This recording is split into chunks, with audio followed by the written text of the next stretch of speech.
இருக்கக்கூடிய ட்ரக்ஸ் போதைப் பொருள் கல்லூரி மாணவர்களிடத்திலே வேகமாக பரவி வருகிறது. உயர்நிலைப்பள்ளி மாணவர்களிடத்தில் கூட போதைப் பொருள் கஞ்சா உள்ளே வந்துவிட்டது. இது மதுவை போல வாசனை வெளியே வராதனாலே கண்டுபிடிக்க முடியாது. அவர்களுடைய பிஹேவியர் நடவடிக்கை மூலம்தான் இவன் ட்ரக்ஸுக்கு அடிமையாயிருக்கான் கண்டுபிடிக்க முடியும். எனக்கு தெரிந்த சில நண்பர்கள் அவர்களுடைய பிள்ளைகள் பள்ளி படிப்பு முடிகிற பருவத்திலேயே போதைக்கு அடிமையாகி போதைப் பொருளுக்கு ட்ரக்ஸுக்கு அம்மாவை அடிக்கிறது, அப்பாவை அடிக்கிறது, ரூபா கேட்டு அடிக்கிறது. இந்த போதைப் பொருளுக்கு ஆட்பட்டவர்கள் தான் மிருகங்களாக மாறுகிறார்கள். கோவையிலே ஒரு பெண் படுநாசம் செய்யப்பட்டதற்கு அவர்கள் ட்ரக்ஸ் சாப்பிட்டிருந்தது தான் காரணம் என்று காவல்துறையை 24 மணி நேரத்திற்குள்ளாக அவர்களை கண்டுபிடித்து விட்டது. இந்த போதைப் பொருளின் பஞ்சாப் மாநிலம் ஸ்போர்ட்ஸுக்கும் எல்லை காக்கும் படை சேவைக்கும் சிறப்பு பெற்றிருக்கக்கூடிய பஞ்சாப் இன்று நாசமாகிவிட்டது. ட்ரக்ஸ்னால தான், போதைப் பொருட்களால தான். அந்த நிலைமை தமிழ்நாட்டுக்கு வந்துவிடக்கூடாது என்பதற்காகத்தான் ஒரு விழிப்புணர்வை மக்களிடம் ஏற்படுத்தவும் தமிழ்நாடு சர்க்காருக்கு முக்கியமான வேண்டுகோளாக புதிய சட்டங்கள் கொண்டு வாருங்கள். ட்ரக்ஸ், கஞ்சா, போதைப் பொருள் வைத்திருந்தால் குறைந்தபட்சம் 10 ஆண்டு சிறை, அதை பயன்படுத்துவோரை பிடித்தால் 7 ஆண்டு சிறை என்று சட்டத்தை இயற்றி அதை அமுல்படுத்தி எங்கெங்கே சந்தேகம் வருதோ அங்கே ரெய்டு பண்ணால் ஸ்டாம்ப் சைஸில் போதைப் பொருள் ஒரு தாளில் ஊட்டி வச்சுருப்பான். அதை கூட மாணவர்கள் மிக எளிதாக பரப்போட்டு விடுகிறார்கள். பெண் பிள்ளைகள் கூட சில இடங்களிலே இந்த ட்ரக்ஸுக்கு அடிமையாகிறார்கள். தமிழகத்தின் வாழ்வாதாரங்களை காப்பதற்காகவே என் வாழ்நாளெல்லாம் போராடி வருகிற நான் என்னுடைய வாழ்க்கையினுடைய சாயங்கால வேலைக்கு நான் வந்துவிட்டேன். எஞ்சிய நாட்களிலும் தமிழ்நாட்டுக்கு சேவை செய்ய விரும்புகிறேன். இந்த நதிகள் இணைப்புக்காகத்தான் என்று நான் ஒரு நடைபயணம் நடத்தினேன். இப்பொழுது இந்த ட்ரக்ஸு கஞ்சாவை ஒழிப்பதற்கு விழிப்புணர்வை ஏற்படுத்துவதற்கு இந்த நடைபயணத்தை, சமத்துவ நடைபயணத்தை வெற்றிகரமாக நடத்த முடிவு செய்திருக்கிறோம். 4 டாக்டர்கள் உடன் வருவார்கள். எல்லா மருந்துகளும் கொண்ட 2 வேன் உடன் வரும். குடிதண்ணீர் வசதி 2 டேங்கர் கூட வந்துக்கிட்டே இருக்கும். அவர்களுக்கு யாருக்காவது உடல்நலம் என்றால் உடனே அதை சரிபார்த்து கொடுப்போம். நானே ஒரு 2 பேராக என்னோடு பேசி கொண்டு வர அனுமதிப்பேன். இந்த பயணம் முடிவதற்குள்ளாக பெரும்பாலோர் என்னிடம் பேசி விடுவார்கள். புகைப்படமும் எடுத்துக்கொள்வார்கள். சான்றிதழும் அவர்களுக்கு கொடுக்கப்படும். அந்த பிள்ளைகள் அதற்கு பிறகு இங்கே வந்து இந்த நடைபயணத்திலே எனக்கு புதிய அனுபவம், வித்தியாசமான அனுபவம் என்னவென்றால், நிறைய டிப்ளமோ ஹோல்டர்ஸ், டிகிரி ஹோல்டர்ஸ், பட்டதாரிகள் நிறைய வந்து சேர்ந்துருக்காங்க. அவங்க அப்பா அம்மாவுடைய அனுமதியோடு வந்து சேர்ந்துருக்காங்க. 12 நாள் வருமானத்தை இழக்க வேண்டி வருவேன் என்கிற போது உங்களோடு நடக்கிற முடிவெடுத்தா வந்திருக்கோம். அந்த வருமானத்தை பற்றி எங்களுக்கு கவலை இல்லை. எங்கள் பேரண்ட்ஸே, எங்கள் பெற்றோர்களே போக சொன்னாங்க. என் துணைவியாரே நீங்கள் போய் கலந்துக்கிடுன்னு சொன்னாங்க என்று இந்த 7 இடங்களிலும் கூட அது பெரிய எனக்கு ஒரு நம்பிக்கையை ஊட்டியிருக்கிறது. நடைபயணம் போவதனால போலீஸ் இலாக்காவினர் எங்கள் வேலையை நீங்கள் சுலபமாக்கிட்டீங்க, எங்கேயுமே டிராஃபிக் ஜாம் வராது, நாங்கள் ஒழுங்குபடுத்திக்கிட்டே வருவோம், எங்கள் பையங்க அதை அருமையாக செய்வாங்க. போகிற வழியில் ஏதாவது எங்காவது ஒரு விபரீதம் என்றால் அதை தடுப்பார்கள். ஒரு பசுமாடு ஒரு கிணற்றுக்குள்ளே விழுந்து விட்டது. குய்யோ முறையோ அந்த குடும்பம் அழுது கொண்டிருந்தது. ஒரு நடைபயணத்தில் எங்கள் பையன்கள் எல்லா கொச்சக்கயிறெல்லாம் வச்சுருப்போம். உடனே கிணற்றுக்குள் குதித்து அந்த காராம்பசுவை மீட்டு கொண்டு வந்து காயப்படாமல் மேலே கொண்டு வந்து சேர்த்து கொடுத்தார்கள். இம்மாதிரி பொதுநல உணர்வை ஏற்படுத்துவதோடு சமத்துவம் என்ற வார்த்தையை நான் பயன்படுத்தியதற்கு காரணம், நான் படிக்கிற காலத்தில் என் அரை நண்பன் என்ன ஜாதி என்று 4 வருஷம் தெரியாது. தெரிய முற்பட்டால் அது அநாகரீகம் என்று கருதப்பட்டது கல்லூரிகளிலே, பள்ளிகளிலே. இப்பொழுது கல்லூரிகளிலே ஜாதி அடிப்படையிலே சங்கம் வைத்துக் கொள்கிறார்கள். மோதல் ஏற்படுகிறது. கைச்சண்டையாக முடிவதில்லை. வீச்செறிவாலும் பட்டாக்கத்தையும் கொண்டு வந்து தாக்கிக் கொள்கிறார்கள். இது முதலில் போக்க வேண்டியது.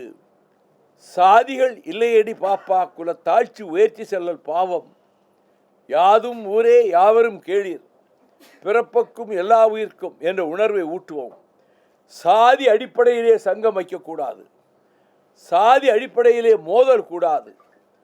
மத அடிப்படையிலே வெறுப்பு வளரக்கூடாது, மோதல் வரக்கூடாது. இதையும் மக்கள் மன்றத்திலேயும் இளம் தலைமுறையினரிடத்திலேயும் ஆழ பதிய வைப்பதற்காகத்தான் இந்த தலைப்பையே நான் சூட்டியிருக்கிறேன். இதை தொடங்கி வைப்பதற்கு 2026 ஜனவரி 2ஆம் தேதி திருச்சி மாநகரில் உழவர் சந்தையிலே நாங்கள் புறப்பட இருக்கிறோம். தமிழகத்தினுடைய முதலமைச்சர் மாண்புமிகு சகோதரர் தளபதி ஸ்டாலின் அவர்கள் தொடங்கி வைக்கிறார்கள். அந்த முதல் கூட்டத்தில் இந்திய யூனியன் முஸ்லீம் லீக்கினுடைய ஒருவரும் தலைவர் பேராசிரியர் காதர் மைதீன் அவர்களும், காங்கிரஸ் இயக்கத்தினுடைய தமிழ்நாடு தலைவர் செல்வ பெருந்தகை அவர்களும், விடுதலை சிறுத்தைகளின் நிறுவன தலைவர் சகோதரர் தொல் திருபா அவர்களும் அங்கே வந்து எங்களை வாழ்த்தி வழி அனுப்புகிறார்கள். அடுத்தடுத்து மணப்பாறையிலே பேராசிரியர் ஜவஹர்லா அவர்களையும், அதை போல ஆதித்தமிழர் பேரவை அதிகமானவர்களையும், தமிழக வாழ்வுரிமை கட்சி தலைவர் வேல்முருகன் அவர்களையும் நான் அழைத்திருக்கிறேன்.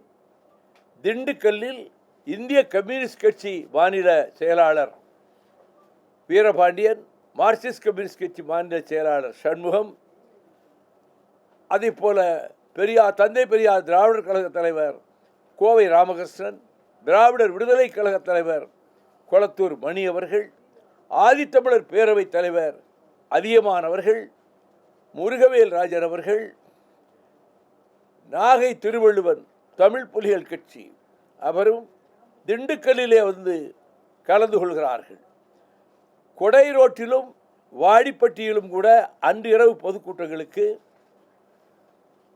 சகோதரர் ஈஸ்வரன் கொங்கு தேசிய மக்கள் கட்சி தலைவர், அதே போல மற்ற தலைவர்களும் கொடை ரோட்டிலும் வாடிப்பட்டியிலும் நடக்கிற கூட்டங்களிலே பங்கேற்பார்கள்.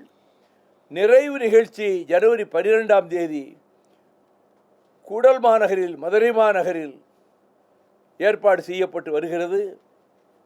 அங்கே இருக்கிற நம்ம சட்டமன்ற உறுப்பினர் பூமிநாதன் முழு ஏற்பாடுகளும் கவனித்துக் கொண்டிருக்கிறார். நிறைவு நிகழ்ச்சிக்கு கவிப்பேரரசர் வைரமுத்து அவர்களும், புரட்சி தமிழர்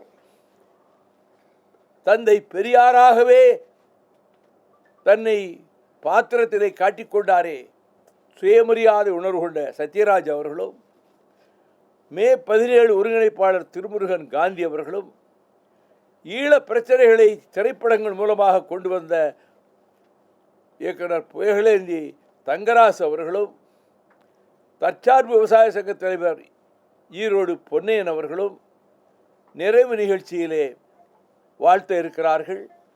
இந்த பயணம் ஒரு விழிப்புணர்வு ஏற்படுத்துவது மட்டுமல்ல, ஒழுங்கையும் கட்டுப்பாட்டையும் ஒரு இயக்கம் கடைபிடிக்கிறது என்பதை மீண்டும் ஒரு முறை மக்களுக்கு காட்டுகிற விதத்தில் நாங்கள் நடத்திய மரத்தான் போட்டியில் 65,000 மாணவ மாணவிகள் கலந்து கொண்டார்கள். ஒரு பிள்ளை கூட தவறி இடறி கீழே விழவில்லை, மயக்கமடையவில்லை. அதற்கு உரிய விதத்தில் அதை ஒழுங்கு செய்து, அப்படி ஒழுங்கு செய்கிற வேலையை நானே முன்னிட்டு செய்வேன். ஆகவே இந்த நடைப்பயணம் என்பது போதைப் பொருள், கஞ்சா அடியோடு ஒழிப்பதற்கும், சாதிமத பூசலற்ற சமத்துவ சகோதரத்துவத்தை தமிழகத்திலே நிலைநாட்டுவதற்கும் இயற்கை எனக்கு கொடுத்திருக்கின்ற சொற்பமான என்னுடைய பேச்சாற்றலையும் பயன்படுத்துவதோடு நானே நடப்பேனே தவிர ஒரு ஊரில் நடந்துவிட்டு காரில் ஏறி இன்னொரு ஊருக்கு போகிற வழக்கம் எந்த நடைபயணத்திலையும் கிடையாது. முதல்ல எடுத்து வைக்கிற நடை கடைசி பாயிண்ட் வரைக்கும் இருக்கும். இப்பொழுது ஒரே அதில் ஒரு அடிஷனல் என்னவென்னா, என் உடல்நலம் காரணமாக நான் கழிப்பறைகளை தேடி 8 கிலோமீட்டர் 5 கிலோமீட்டர் ஊருக்குள்ளே போக முடியாது. அதற்கு ஏற்ற வகையிலே கலைத்துறையில் இருப்பவர்களிடத்திலே ஒரு வேன் பெற்றுக்கொள்வதென்றும் அதில் ஏறி பயணம் செய்ய மாட்டேன். வேறு வழியின்றி இயற்கை உபாதைகளை கழிப்பதற்கு தேவைப்படுவென்றால் அதை பயன்படுத்திக் கொள்வேன். நான் நடைபயணம் போகிற போது களைப்புற்றால் சாலை ஓரத்து அந்த பாலத்து மேலேயே அப்படியே படுத்து தூங்கியிருக்கிறேன். தென்னந்தோப்பில் ஓலை விசிறிகளை கீழே போட்டு அதில் படுத்து தூங்கியிருக்கிறேன். சர்வ சாதாரணமாக அவர்களோடு சகோதரர்களாக பழகுகின்றேன்.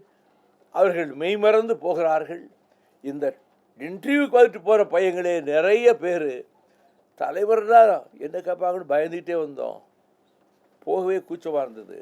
ஆனால் போய் பார்த்து பேசிட்டு வந்த பிறகு நான் அவர்களை எனக்கு சமமான ஒரு சகோதரனாகத்தான் நினைத்து அவர்களோடு நான் பேசிக்கொண்டு அவங்க லிட்ரேச்சர் இங்கிலீஷ் லிட்ரேச்சர் படிச்சிருந்தா 4 கேள்வி கேட்பேன். அவர்கள் படித்த படிப்பை பற்றி கேட்பேன், பழக்க வழக்கங்களை பற்றி கேட்பேன், வீட்டை பற்றி கேட்பேன், அவருடைய உடன் பிறந்தவர்கள் பெற்றோர்களை பற்றி கேட்பேன். ஆகவே இந்த நடைப்பயணம் என்பது தமிழகத்துக்கு இருக்கிற தீங்குகளிலிருந்து விடுவிப்பதற்கான முயற்சியில் ஒன்றாக, மேகதாட்டுவைக்காகவும் அந்த அணை கட்டுவதை தடுப்பதற்காகவும் காவிரி டெல்டா பகுதியை பாதுகாப்பதற்காகவும் நான் ஊராக சென்று 1 மாத காலம் பிரச்சாரம் செய்து மத்திய அரசு அலுவலகங்களுக்கு முன்னாலே நாங்கள் மறியல் செய்தோம். ஆனால் இனியும் மேகதாட்டு அணைக்கு அவர்கள் பூர்வாங்க அறிக்கை தயாரிக்க மத்தியில் இருக்கக்கூடிய தமிழக விரோத அரசான திராவிட இயக்கங்களுக்கு பரம வைரியான சனாதன சக்திகளும் இந்துத்துவ சக்திகளும் மனு தர்ம சக்திகளும் சேர்ந்து பிஜேபியை இங்கே கொண்டு வந்து காலூன்ற செய்து விடலாமே என்று கருதுகிறார்களே, அதை கடுமையாக எதிர்ப்பதற்கும் நான் திராவிட இயக்கத்தினுடைய ப்ராடக்ட்.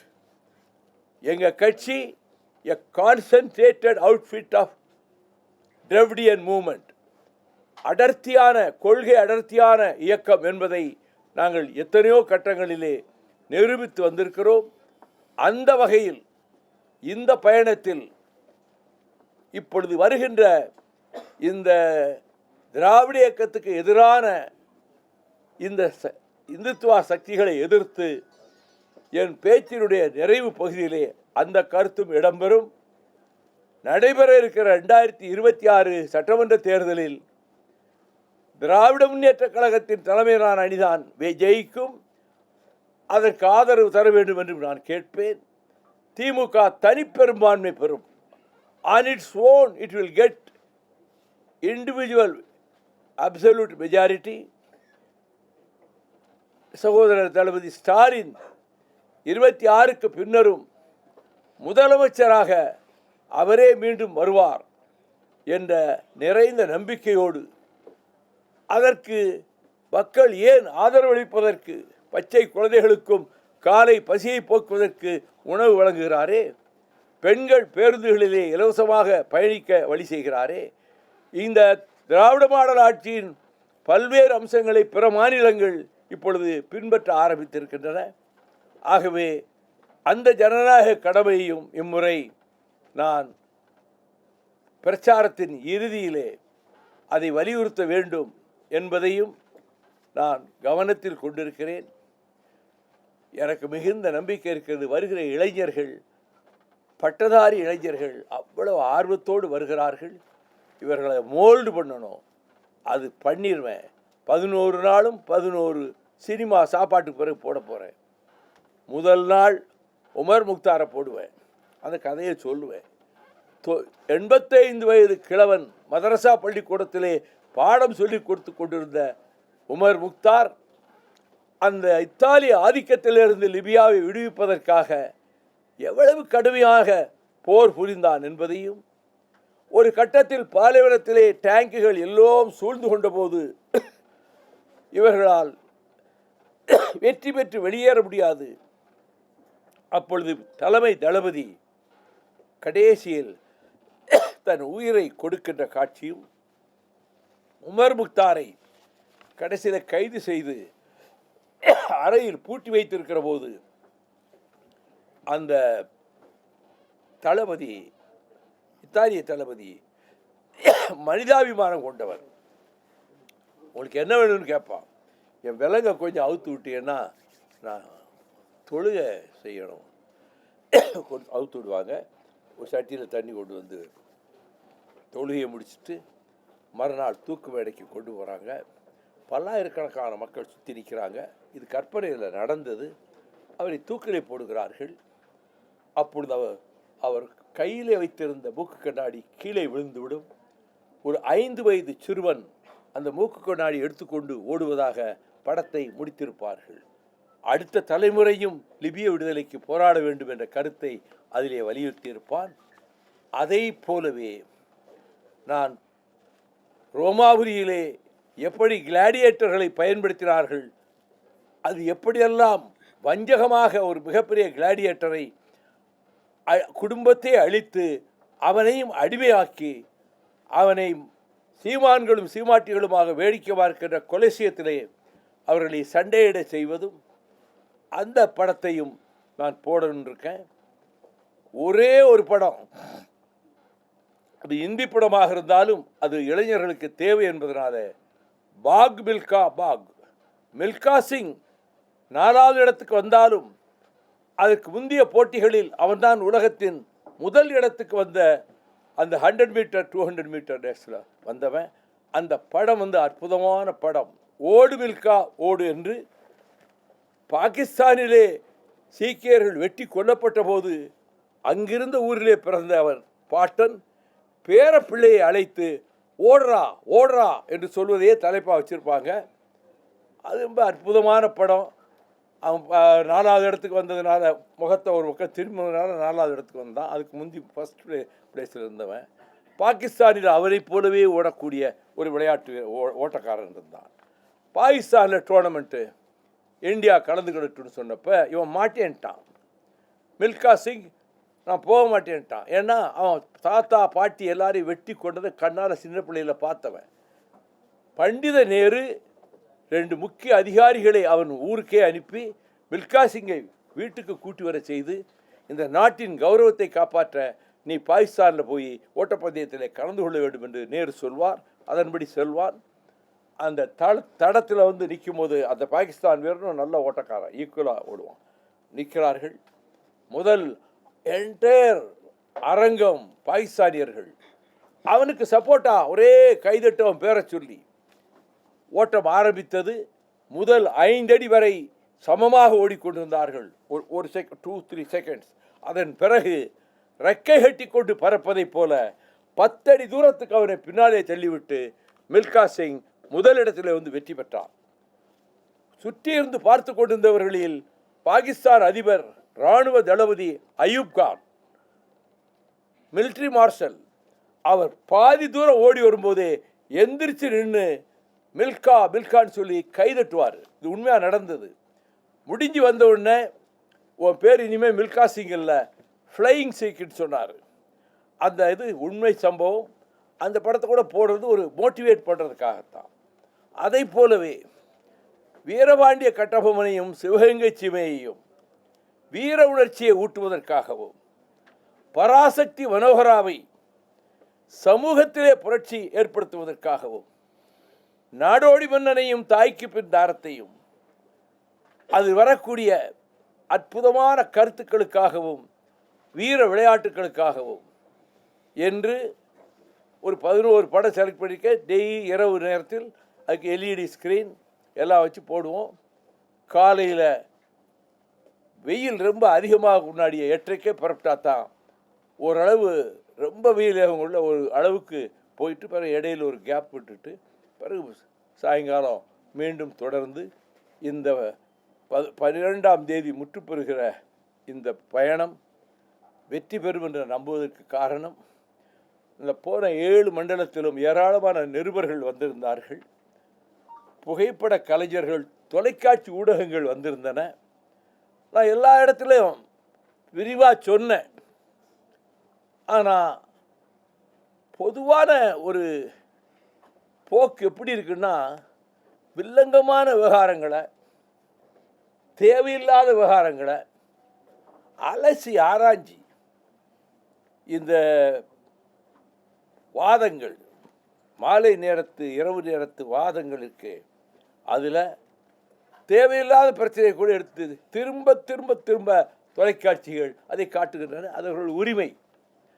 ஆனால் ஒவ்வொரு மண்டலத்திலும் நான் எடுத்து வைத்த கருத்துக்களை யூடியூப்லேயும் சோசியல் மீடியாவிலையும் பல்லாயிரக்கணக்கானவர்கள் பகிர்ந்து கொள்கிறார்களே தவிர எங்களுக்கு தொலைக்காட்சிகளினுடைய கருணை பார்வை எங்கள் மீது திரும்பலை.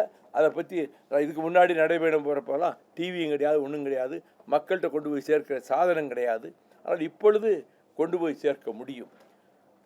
போக்குவரத்தை ஒழுங்குபடுத்துவதும், ஒரு பெரும் கூட்டம் கூடிவிட்டால் அங்கு எந்த அசம்பாவிதமும் நடந்து விடாமல், ஒரு உயிருக்கு கூட தீங்கு நேர்ந்து விடாமல், ஒருவர் கூட காயப்பட்டு விடாமல் பாதுகாக்க வேண்டிய பொறுப்பு அந்த நிகழ்ச்சியை நடத்துகிறவனுடைய பொறுப்பு, என்னுடைய பொறுப்பு.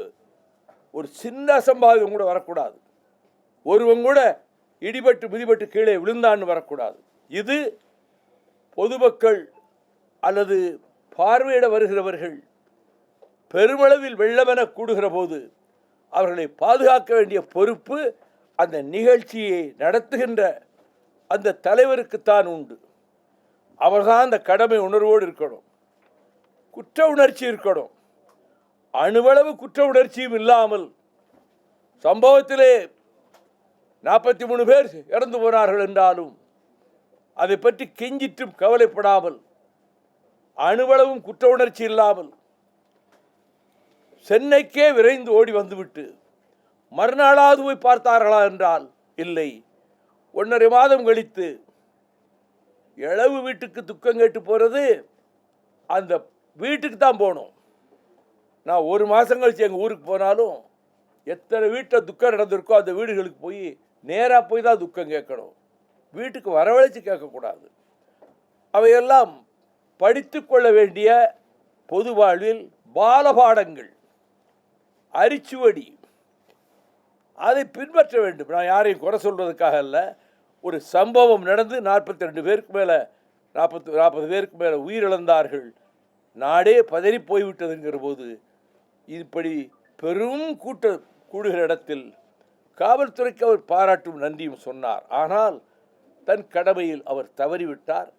அப்படி பொதுக்கூட்டங்களை ஏற்பாடு செய்கிறவர்கள் பொறுப்பை அவர்கள்தான் ஏற்றுக்கொள்ள வேண்டும் என்பதுதான் என்னுடைய கருத்தும் ஆகும் என்பதை குறிப்பிடுவதோடு, இந்த பயணத்தில் வந்து பங்கேற்கிற அத்தனை சகோதரர்களுக்கும், பெண்கள் வர விரும்பினார்கள், பல சகோதரிகள், நான் மறுத்துவிட்டேன்.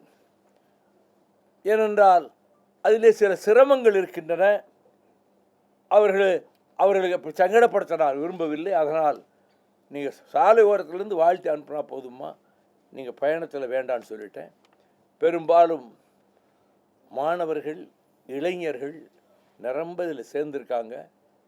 அதை ஒருங்குபடுத்துகின்ற ஒருங்கிணைப்பாளராக சகோதரர் ஜீவனும், அதை வழிநடத்துகிறவராக தொண்டர்படை தலைவர் பாஸ்கர சேதுபதியும், ஆங்காங்கே இருக்கக்கூடிய மாவட்ட செயலாளர்களும், இந்த நடைபயணத்தை வரவேற்கக்கூடிய பெருமக்களும் எங்களுடைய பயணத்தை ஊக்குவித்து, நான் போகிற இடமெல்லாம் என்னை வந்து சந்தித்து எனக்கு கைத்தறி ஆடைகள் வழங்கி, கட்சிக்கு அப்பாற்பட்டவர்கள், நல்ல காரியம் செய்கிறீங்க, எப்பயுமே இது இப்போ தேவையான ஒன்று, சாதி மத சண்டை இல்லாமல் ஆக்கணும்னு சொல்கிறதும், இந்த போதைப் பொருள் கஞ்சாவை ஒழிப்பதும் தேவையான ஒன்று.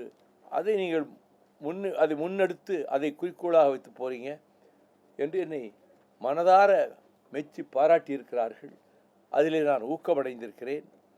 இதை சிறப்பான முறையிலே நடத்துவதற்கு, மக்கள் மன்றத்திலே கொண்டு போய் சேர்ப்பதற்கு தொலைக்காட்சி ஊடகங்களினுடைய கொஞ்சம்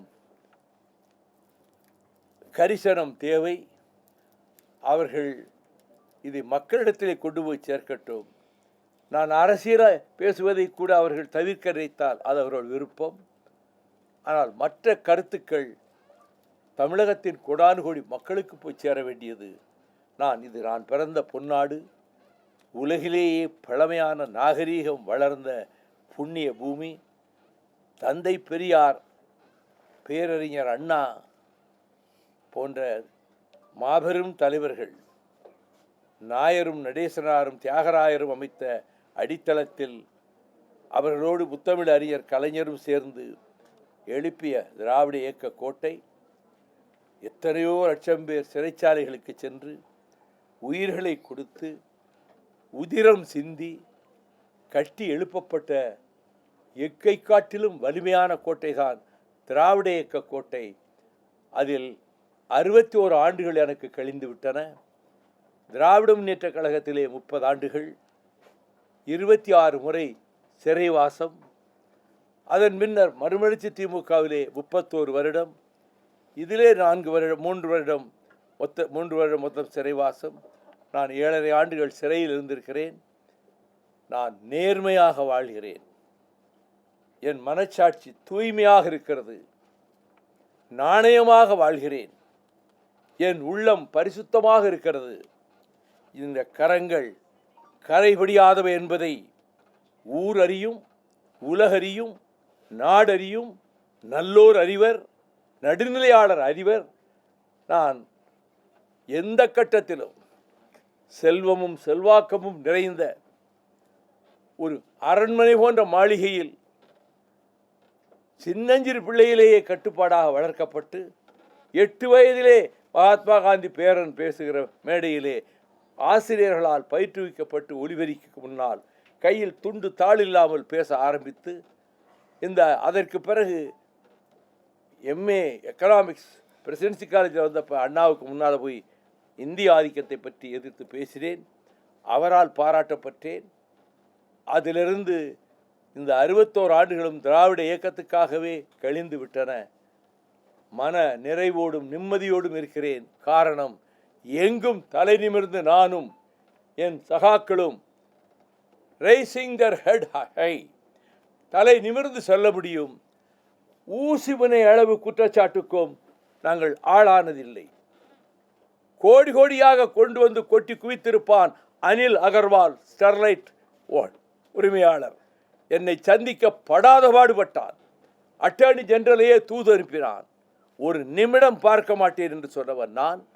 ஸ்டெர்லைட் வழக்கு நடக்கிற போது நான் பொது நலனுக்காக இதை போராடுகிறேன் என்று சீஃப் ஜஸ்டிஸ் லிபரான் பெஞ்சில் நான் சொன்னப்ப ஸ்டெர்லைட்டுக்கு ஆதரவாக கே வேணுகோபால் வாதாடி கொண்டிருந்தார். அப்பொழுது சீஃப் ஜஸ்டிஸ் லிபரான் ஓப்பன் கோர்ட்டில் there is no need for anybody to vouch for your honesty, dignity and sincerity. Everybody knows about it என்று ஓப்பன் கோர்ட்டில் சொன்னார். அவர் அன்னைக்கு வேற மாதிரி உங்களுடைய நாணயத்தை சந்தேகப்படுறோன்னு சொல்லியிருந்தா மறுநாள் 4 காலத்துக்கு குறையாம எல்லா பேப்பர்லையும் வந்திருக்கும். ஆனால் இந்த பாராட்டுரையை நான் பகிரங்கப்படுத்தி விளம்பரம் தேடிக்கொள்ள விரும்பவில்லை. ஆனால் இப்படி ஒரு சீஃப் ஜஸ்டிஸ் சொன்னாருன்னு ஒரு வரி எந்த ஏடும் எழுதவில்லை. அதை பற்றி எனக்கு கவலை இல்லை. ஆனால் நான் பத்திரிகையாளர்களை மதிப்பவன், தொலைக்காட்சிகளை மதிப்பவன். வருடம் பிறந்தால் ஜனவரி 1ஆம் தேதி அனைவரையும் அழைத்து அவர்களோடு உரையாடி பேட்டி கொடுத்து விட்டு லீவு நாள் யாரும் பிரஸ்காரங்க வீட்டை விட்டு வெளியே வர மாட்டாங்க. ஆனால் ஆண்டுதோறும் 150க்கு குறைவில்லாத பத்திரிகையாளர்களும் தொலைக்காட்சி ஊடக நண்பர்களும் ஜனவரி 1ஆம் தேதி இந்த தாயகத்துக்கு வருகிறார்கள். அவர்களோடு நான் உணவருந்துகிறேன். அது பத்திரிகையாளர்கள் என் செய்தி போடுற பற்றியாலும் சரி, எழுத்து போடுற பற்றியாவது அதெல்லாம் கவலைப்படுறதில்லை. எல்லாரும் கூப்பிட்டு ஒரு வருடமும் சிறைக்கு போகாத வருடங்களில் பயன்படுத்தியிருக்கிறேன். வருகிற ஆண்டு அதற்கு வாய்ப்பில்லை. 2026 ஜனவரி 1 மறுநாள் நடைபயணம் தொடங்க வேண்டும். எனவே திருச்சியிலே பத்திரிகையாளர்களையும் தொலைக்காட்சி ஊடக நண்பர்களையும் நான் திருச்சியிலே 1ஆம் தேதி சந்திப்பேன். எனவே இந்த வரப்போகிற ஜனவரி 1 சந்திக்க வாய்ப்பு இருக்காது. ஆனால் பொங்கல் முடிந்து 12ஆம் தேதி முடியுது, 14ஆம் தேதி பொங்கல் ஆரம்பிக்கும். பொங்கல் முடிந்து நான் சென்னை வந்து அத்தனை பத்திரிகையாளர்களையும் தொலைக்காட்சி ஊடக நண்பர்களையும் வரவழைத்து அவர்களோடு உரையாடி கருத்துக்களை பரிமாறிக்கொண்டு அன்று அவர்களோடு ஒரு நண்பகல் உணவு அவர்களோடு இருந்த நேரத்தை செலவழித்து விட்டு போக நான் திட்டமிட்டிருக்கிறேன். இன்றைக்கு அறிவித்த மாத்திரத்தில் குறுகிய கால இடைவெளியில் நீங்கள் இத்தனை தொலைக்காட்சி ஊடக நண்பர்களும் செய்தியாளர்களும் இங்கே வந்து எங்கள் நடைபயணத்துக்கு ஊக்கமளித்ததற்காக நான் என்னுடைய மனப்பூர்வமான நன்றியை மகிழ்ச்சியோடு தெரிவித்துக் கொள்கிறேன்.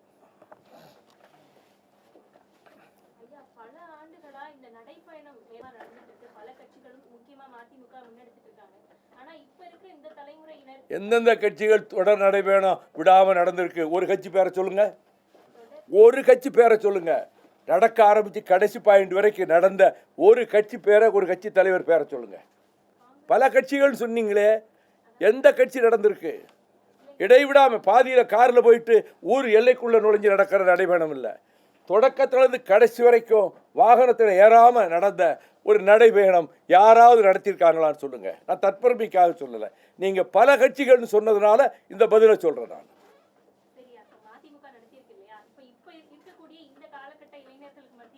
நான் என்ன காரணம் என்பதை, நோக்கம் என்பதை மிக விரிவாக சொல்லிவிட்டேன். அதில் என்ன சந்தேகம் உங்களுக்கு? பெரும் தாக்கத்தை ஏற்படுத்தும். You have to see.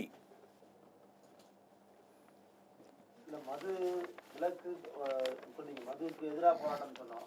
இப்போ வந்து போதை பொருள் சொல்றது, ரெண்டுக்கும் வித்தியாசம் இருக்குல்ல? ரெண்டுக்கும் வித்தியாசம் இருக்கு.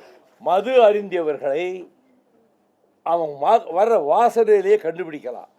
ஆனால் போதைப் பொருள் பயன்படுத்துகிறவர்களை கண்டுபிடிக்க முடியாது. அவனுடைய பிஹேவியர் மூலம் தான் கண்டுபிடிக்கலாம்.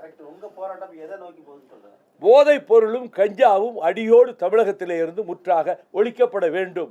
அரசு அதற்குரிய சட்டங்களை நிறைவேற்ற வேண்டும் என்பதையும் வலியுறுத்தி மக்களிடமும் விழிப்புணர்வை ஏற்படுத்த இந்த பயணத்தை நான் மேற்கொண்டிருக்கிறேன்.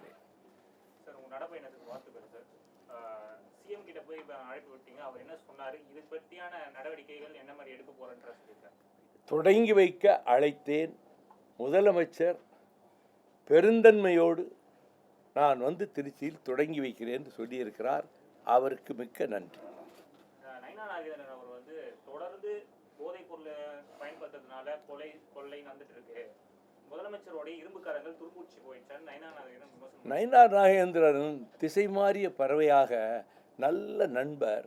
எனக்கு பிளேனில் போனால் எந்த மந்திரி என்னை திரும்பி பார்க்க மாட்டாங்க. இவர் என் சீட்டுக்கு வந்து என்னை பார்த்து வணக்கம் சொல்லிட்டு ஃப்ளைட்டை விட்டு இறங்கின உடனே என்னை காரில் வந்து வழி அனுப்பி வச்சுட்டு தான் மந்திரி அவர் காருக்கு போவார். அப்படிப்பட்ட பண்பாளர். அதனால் அவரை பற்றி நான் எதுவும் விமர்சிக்க விரும்புகிறேன். அவர் கருத்தை அவர் சொல்கிறாரு, என் கருத்தை நான் சொல்கிறேன், மக்கள்கிட்ட சொல்கிறேன், கோடிக்கணக்கான மக்களிடம் சொல்லுகிறேன்.